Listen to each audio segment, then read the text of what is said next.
1976, the year Italian producer Dino De Laurentiis brought to film screens the first of many King Kong remakes.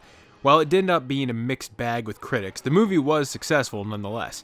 Now, why the hell am I talking about King Kong?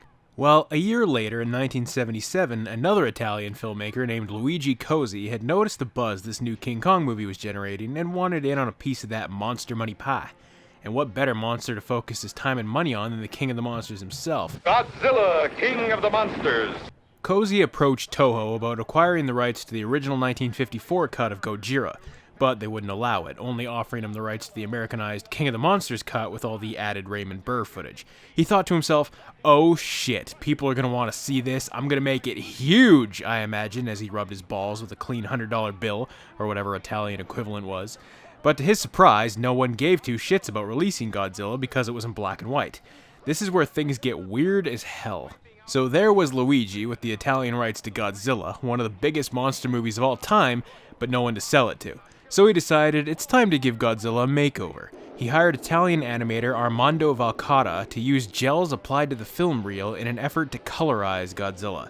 That's right, there's an actual color version of Godzilla out there, but it's cancer. Actually, I'd compare it to taking a powerful dose of really bad weed and having yourself a whacked out drug trip. Calling this colorized is being way too kind, it hardly qualifies. But this wasn't all Cozzi had to deal with. The American Godzilla has a runtime of about 80 minutes, and in order to get a movie into theaters in Italy in the 70s, a movie had to be at least 90 minutes long.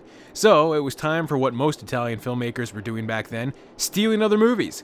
To pad out Godzilla's runtime, Cozzi took scenes from a ton of other movies, including Godzilla Raids Again and Beast from 20,000 Fathoms, plus smaller snippets of stuff like 1964's The Train and 1961's The Day the Earth Caught Fire.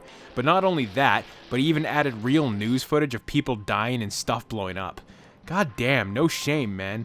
But now he had another issue to deal with. Now, because his Frankenstein project of a movie was just a bunch of movies all horrifically stitched together, the audio needed to be reworked to make this shit coherent, as if this wasn't already fucked enough. Thus, he hired Vince Tempera under the name of Magnetic System to create a whole new musical score that barely fits with the movie at all.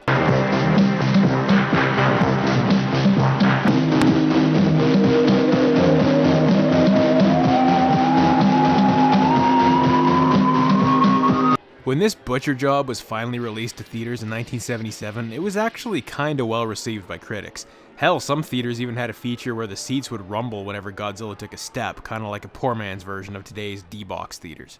But after its release, it just kinda got lost. Officially, it's never seen a release outside of Italy, and while there are versions online you can watch freely, they've been sourced from copied VHS to DVD-R rips so many times now that any available copies are nearly unwatchable and degraded worse than an overused hooker.